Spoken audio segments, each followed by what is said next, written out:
Oi pessoal, e bem-vindos a mais um episódio do Prédios que Amamos, hoje no edifício Copan.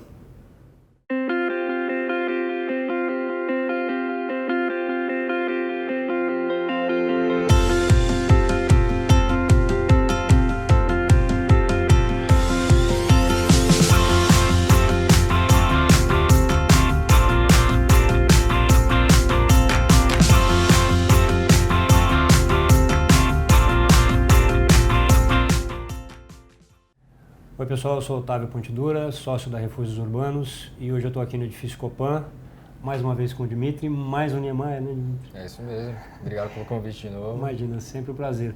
E o Niemeyer é em escala monumental, né? Sim, esse é o mais emblemático, né? Cartão postal de São Paulo. E, sinceramente, acho que quando a gente fala em Oscar Niemeyer, a gente fala do Copan, né? São Paulo. Não, sem dúvida. Ele tem essa capacidade de ser um prédio que representa a cidade, no fim das contas, né? Qualquer pessoa, paulistano ou não paulistano, olhou uma imagem do Copan, associa a São Paulo imediatamente e pode, de novo, não sabe do arquiteto, eventualmente, não sabe de nada da história, não sabe nem onde fica o prédio. Eu já tive um caso desse, eu trouxe uma pessoa do Paraná, e aí a gente veio para um determinado caminho, viramos uma esquina e ela deu de cara com o prédio e assim, a emoção de ver a primeira vez e entender a escala. Né? Que a escala você só consegue entender estando lá embaixo, olhando o prédio como um todo. Sim. E mesmo assim ainda demora um pouquinho para conseguir absorver tudo aquilo. Né?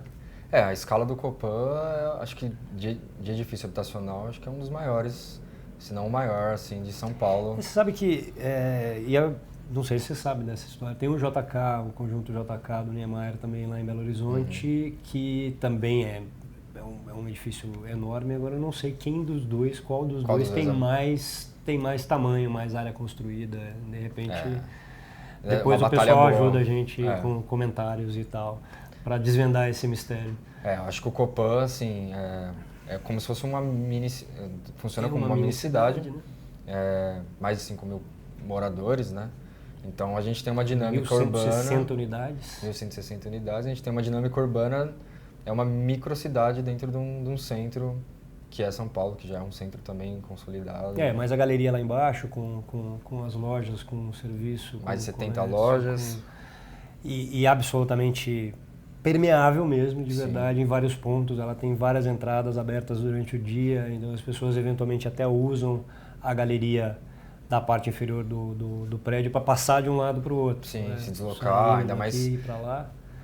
Tem múltiplos acessos, então tem todo esse contato com a cidade. E, inclusive, é um ótimo benefício para os próprios moradores utilizarem da infraestrutura, né? Então funciona super bem, né? Sim, você pode descer, tomar um café, assistir um filme. Tem coisas super curiosas na galeria, que tem uma videolocadora, né? Eu vi. Funcionando com um acervo significativo, que muito provavelmente é talvez mais utilizada pelos próprios moradores do que alguém de fora. Né? Sim. É uma pessoa que mora no entorno do prédio aqui, vou na locadora do Copan, muito provavelmente não, ela existe para servir essa pequena cidade mesmo. Então tem isso também, né? De morar aqui eventualmente não precisar sair do próprio prédio para resolver determinadas coisas. Né? Comparado ao Copan, acho que em São Paulo a gente tem um conjunto nacional, que também tem, vamos dizer assim, essa questão é um grande empreendimento, é um empreendimento que abrange diversos que agrega moradia, comércio, serviço, uso misto e tudo mais, e com um térreo totalmente a favor da cidade, um térreo que é atrativo para os pedestres e que disponibiliza múltiplos usos, né? Então acho que o Copan e o Conjunto Nacional são duas peças assim fundamentais e que servem como vamos dizer assim, um exemplo para projetos ali de grande escala que queiram, né, ter o uso múltiplo neles. E funciona até hoje. Desde que começaram até hoje funcionam super bem. Né? Esse ponto que você levantou é legal de explorar um pouquinho. A ideia desse prédio, ela veio em um momento onde o modernismo estava absolutamente consolidado como grande gerador, criador de construções, e existia essa ideia de criar universos que se tivessem comportados dentro do mesmo edifício. Le Corbusier tinha as ideias dele das villas radiosas, os prédios imensos com as superquadras, onde você não precisaria sair da superquadra para resolver todas as coisas, a interligação por carro e todo aquele conceito ideológico. E alguns edifícios foram construídos a partir desse preceito. É o caso do Copan, né, onde você tem tamanhos distintos de unidade, usos mistos, absolutamente integrado com o espaço no entorno, ocupando fundamentalmente uma quadra inteira. Né? E durante um período ele funcionou muito bem, depois ele passa por um período de declínio, junto com o centro, subuso, junto com o centro, e hoje volta a ser absolutamente desejado. Tem uma série de coisas novas lá embaixo, as pessoas vêm até o Copan para usar justamente desse espaço, gostam de conhecer o prédio, para visitar o prédio, e ultimamente tem-se visto também outros tipos de empreendimento que fazem essa questão do uso misto e de unidades de tamanhos distintos dentro da mesma torre para públicos diferentes e momentos diferentes da vida. Isso é demais. Essa questão vamos dizer assim, o edifício ele permite que um mesmo morador, em diferentes etapas da vida, consiga ter um Ele pode eventualmente ficar aqui, né? Ele pode ter uma kitnet quando ele está solteiro, estudante, ele pode ter um de um quarto, quando eu tenho, sei lá, com algum parceiro, com uma parceira. Ele pode ter um com, sei lá, 2 quando tiver um filho. Se ele se divorciou, ele pode voltar para uma kitnet. Então, ele pode passar a vida inteira aqui dentro. Exato. Então não precisar sair, né? É um ciclo que a pessoa pode viver em diferentes apartamentos no mesmo edifício. Então isso é democrático, vamos dizer assim, né? Então diferentes níveis, diferentes custos, diferentes níveis sociais, histórias de vida, momentos de vida, perfil de pessoas, todos convivem em harmonia, vamos dizer no assim, mesmo espaço, né? Existe, obviamente, não é o térreo, na verdade, é onde todo mundo se encontra, ou aquilo que agrega todas as pessoas, porque dentro dos próprios andares dos blocos, pelo menos aqui no Copan, não existe como você passar de um para o outro pelo próprio andar, né? Você só conseguiria fazer isso lá por baixo, mas de qualquer maneira existe essa convivência entre pessoas de perfis completamente distintos. Sim, isso é o mais interessante, né? Você consegue ver vamos dizer assim, uma miscigenação que é a cidade. A cidade é assim. Que é a cidade, que é um reflexo da cidade. A cidade é desse jeito, né? Ela tem diferentes públicos, diferentes pessoas, e elas terem a oportunidade de morar num lugar que tem essa infraestrutura, que é uma região privilegiada de infraestrutura, de transporte, de comércio, é demais. Então, assim, uma microcidade num quarteirão permite acho que são 21 mil pessoas que transitam diariamente. Que circulam diariamente no prédio. É maior que muitos municípios ali, é maior do Brasil, né? Então, não, é espetacular. É verdade. Mas aí tem essa questão. Em um momento existiu a intenção de fazer edifícios dessa forma, como está formatado o Copan, o Conjunto Nacional, como você trouxe. De repente essa ideia foi absolutamente abandonada e agora a gente vê ela voltando por outros mecanismos e talvez com outras intenções, mas será que é uma constatação de que isso é bom, que isso funciona, que isso é bom para as pessoas, enfim? Eu acho que sim, acho que difícil alguém não aceitar, acho que, assim, a gente vê que é raro, o que você comentou é exatamente o ponto. A gente raramente vê hoje um projeto que tenha mais de um tipo de unidade. E a gente não entende por quê. É uma das coisas mais inteligentes que tem é você ter diferentes unidades num edifício, para você atingir diferentes públicos. E também para ser flexível, né? Se quiser juntar unidades, separar unidades, isso também é ótimo. Só que o mercado ele tem que voltar a entender essas concepções, estudar essas plantas e ver como elas funcionam, né? E o Copan ele é um empreendimento, vamos dizer assim, ousado, né? Se for ver, ele demorou alguns anos ali, tiveram alguns problemas ali de gestão e tal, até pela escala, né, do edifício. Sim. É uma escala que a gente, pela vista que a gente passou por 2 ou 3 incorporadores distintos até efetivamente terminar. E o último, que foi o Bradesco, que foi lá o grande financiador, né, da finalização do prédio, mudou algumas coisas com relação ao tamanho dos apartamentos. Em um dos blocos onde era supostamente, originalmente, para ter apartamentos muito, muito grandes, eles decidiram, não, vamos fazer apartamentos menores dentro desse espaço grande, que vai fazer muito mais sentido. O que até vai de encontro com o que você acabou de falar. Assim, você consegue ter um pouco mais de flexibilidade, você consegue justamente pegar por conta dessa variação de tipologia de planta dentro do mesmo prédio. Essa flexibilidade, ela permite até, vamos dizer assim, mais tipologias do que foram estudadas para a planta original. Então, tipologias até com mais dormitórios, até, às vezes tipologias com outras configurações. E, de novo, essa questão de uma planta bem resolvida, de um projeto bem resolvido, ele é um projeto que perpetua e evolui e tudo mais, né? E o Copan, ele é perfeito para exemplificar isso para a cidade, né? Eu acho que a gente, todo arquiteto assim, deveria passar pelo menos uma vez, ou no Copan, ou no Conjunto Nacional, ou nos dois, assim, que acho que para ver como isso pode funcionar, dinâmica, né? Como dá certo mesmo, né? E são projetos bem similares no seu conceito, mas muito distintos na sua dinâmica. Sim, do dia a dia.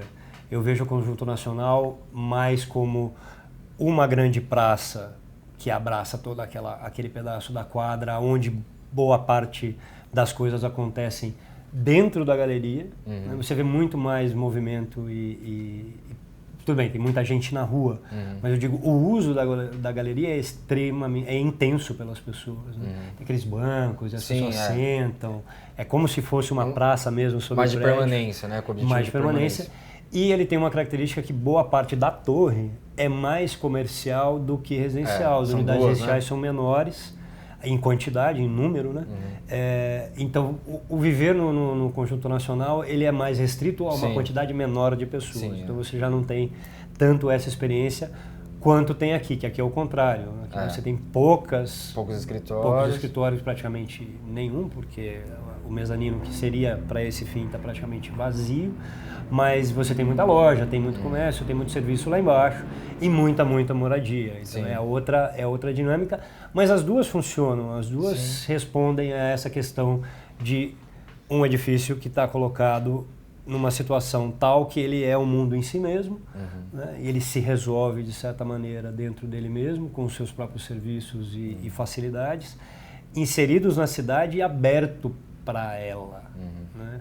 Porque é isso que a gente fala, a pessoa está aqui, ela vê o Copan, fala, nossa, eu vou lá conhecer. E aí chega aqui, vai procurar administração para subir lá no terraço, enfim. Exatamente. As pessoas experimentam, elas podem... Querem falar, E elas podem usufruir da arquitetura também. Sim. Você imagina se... Seria uma imagem muito triste, que acabou de me vir à cabeça. Imagina se ele fosse absolutamente cercado e absolutamente fechado, né? Com uma portaria na calçada, que impedisse que as pessoas entrassem aqui, a não ser que você tenha algum destino definido. Então, ok, cheguei lá na portaria, vou na barbearia do fulano de tal. Você pode entrar... O comércio ia morrer, né? Com certeza, não ia durar muito. Pode ser que ele até não morresse, ele vai se transformar em alguma outra coisa, você passa a ter escritórios e tal, mas o que eu quero dizer é assim, você absolutamente acaba com a relação com o resto da cidade. E essa a naturalidade com que as coisas acontecem lá embaixo, como se fosse público, um espaço público. Não é. Você está num espaço privado, você está embaixo do prédio. Mas é uma calçada também, tem fluxo de pessoas ali, tem gente que está ali para passar. Respeita a topografia, né? Acompanha. Diferente do Conjunto Nacional, que é praticamente plano, né? O Copan ele tem esse... que é sutil, você vai descendo, vai acompanhando a topografia. E tem a coisa das curvas também, que aí é proposital, né? Na hora de fazer o desenho das rampas e dos pedaços lá embaixo, é proposital para que seja esse passeio mais... Uma experiência um pouco mais Exato, proveitosa. Eu acho que é mais simpático, assim, você meio que se perde eventualmente por aí. Acho que... Não sabe muito bem onde é que você está. Até, tem assim, um mapinha, tem um mapa, gente. Tem um mapa na portaria para você poder se localizar, onde é que está cada bloco, onde é que está cada coisa. É uma cidade. Sim. Né? E é uma experiência de cidade, a meu ver, bastante positiva. Né? Sim, até diversas soluções adotadas assim no Copan, elas são soluções inteligentes, tanto para a época como para hoje em dia. E a outra solução, de fato, é o elevador, que ele faz essa parada a cada 2 pavimentos nos elevadores desse bloco, o que faz com que a vida útil do elevador seja maior, a manutenção seja mais em conta e funciona super bem. Que hoje em dia seria um pouco mais complicado, até pela questão das rampas e tudo mais, acessibilidade. A legislação não permitiria que isso acontecesse, e tem um outro detalhe também, uma rampa ocupa muito espaço. Sim. Né? Então, na inclinação. Não, eu digo no seguinte, um incorporador hoje, você não vai fazer isso. Dá pra fazer você ocupar não sei quantos % do andar com rampas lúdicas que fazem essa coisa da calçadinha chegando e depois o corredor. Esse tipo de coisa não, mas... O que é triste, né? Porque a gente poderia ter esse meio termo, né? Poderia ter esse meio termo. Mas tem edifícios mais contemporâneos que com essa característica de serem mistos em termos de tipologia e eventualmente ter alguma coisa de fachada ativa ou comércio no térreo, não tão aberto quanto a gente tem aqui, mas buscam esse mesmo princípio, né? Esse mesmo princípio do conviver mais suave dentro do Eu acho que qualquer empreendimento assim que se abre para a cidade, ele com certeza vai ter sucesso, até porque a cidade São Paulo carece de espaços assim que você consiga entrar e sentar sem vir um segurança perguntar o que você está fazendo, que você fique confortável, que você queira, sei lá, comprar alguma coisa, ir com a namorada e fazer qualquer coisa, sem ser interrompido, sem ser privado, sem ter grade, sem ter muros. Então qualquer espaço hoje em São Paulo, ainda mais que ele está voltando a ser ocupado, é bem-vindo, né? Então os edifícios que seguirem essas dicas, vamos dizer assim, que a gente vê nesses empreendimentos, ele vai ter sucesso. Até porque você está numa cidade que é viva, ela é quase 24 horas ali. Ainda mais aqui. Exatamente, você pode ir para qualquer lugar, comer qualquer coisa e se encontrar com os amigos e tal. Então, um edifício que abrigue isso... Que te receba nesse sentido. Não vou repelir a sociedade, mas eu vou abrir ela. Vai ter sucesso. Fora que traz segurança, você vai ter pessoas circulando, então você nunca vai ter uma entrada do prédio vazia para ser abordado, sei lá, alguma coisa do gênero. Preceito então, absolutamente clássico. Exato. Você inverte. E que faz todo sentido. A gente conversa, por exemplo, sobre alguns prédios nessa região ainda central, em Higienópolis, por exemplo, onde tem muito prédio modernista, que por princípio tem o jardim e a entrada do prédio integrado com a calçada, e muitos deles colocaram lá as grades e fecharam as coisas, mas outros não. Outros não fizeram isso. Continuam sendo prédios absolutamente abertos para a calçada e... Funciona. Exato.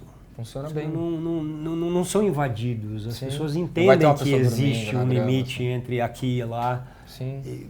E respeitam isso quase que instintivamente. E quando você tem um convite para chegar até o prédio e usá-lo de alguma maneira, então tem uma loja, tem um café, tem não sei o quê. Muito mais prazeroso, né?